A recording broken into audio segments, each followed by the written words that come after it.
नमोस्तु महाराज। दूसरा दूसरा प्रश्न अभी एक बहुत चर्चित भी है और गर्म भी है कि योग साधु हैं, योग साधु जिनको समाज या कोई आचार पद देना चाहे तो उसकी क्या प्रोसेस होती है, कैसे दिए जाते हैं, और एक अच्छे आचार में क्या क्या गुण होना चाहिए?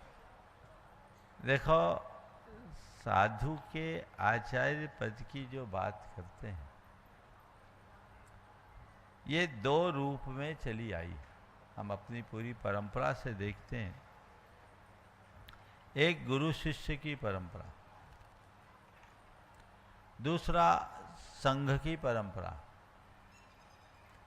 और संघ की परंपरा भी दो रूप में, एक चतुर्विद संघ में खुद संघ हो, एक ही आचार्य बनाए, अथवा समाज की परंपरा।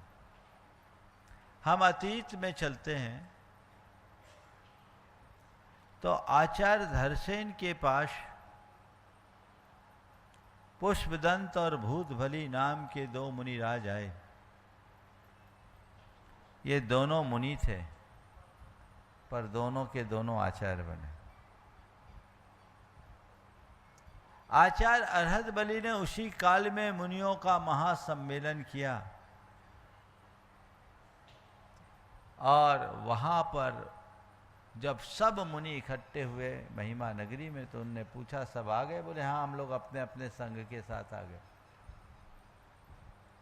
तब उन्हें लगा कि अब संघ भेद का समय आ गया है, तो अब संघ का पुनर्गठन करना चाहिए, और उन्होंने अलग अलग संघ बना दिया। नंदी संघ, सिंह संघ, सेन संघ और देव संघ। ये देव संघ, ये चार मूल संघ है जिसकी परंपरा चली, एक व्यवस्था। चारित चक्रवर्ती शांति सागर जी महाराज 20वीं शताब्दी के सबसे महान आचार्य हुए। जिस समय वो मुनि बने उस समय ऐसे कोई योग्य मुनि नहीं थे। बाद में चतुर्विद संघ ने उन्हें आचार्य बनाया।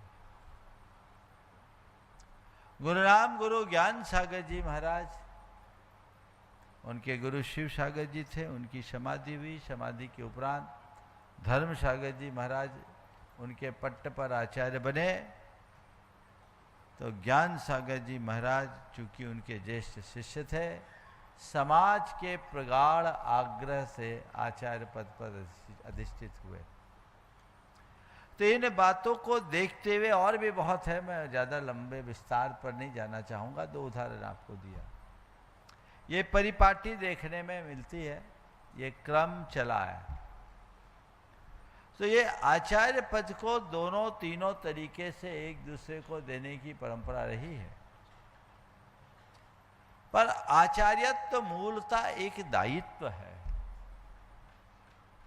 संघ को सुगठित करके आगे बढ़ाने का, संघ की परंपरा को आगे बढ़ाने का, जिन शासन की प्रभावना को बनाए रखने का। अब जो उसके लायक हो, अगर आम शब्दों में मैं कहूं, जो अपनी चर्या में सुदृढ़ रहते हुए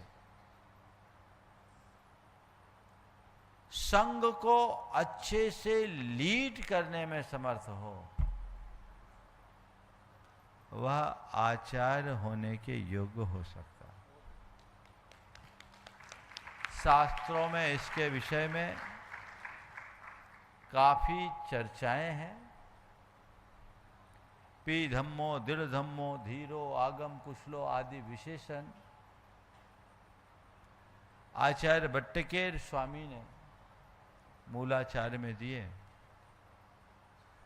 आचार्य कुंद ने देश कुल जाई शुद्धा आदि के कथन से आचार्य के स्वरूप का वर्णन किया है। तो ये जो भी व्यवस्था है, ये शास्त्रीय व्यवस्था के अंतर्गत है और हमें उसी मर्यादा में इसे स्वीकार करना चाहिए। नमोस्तु।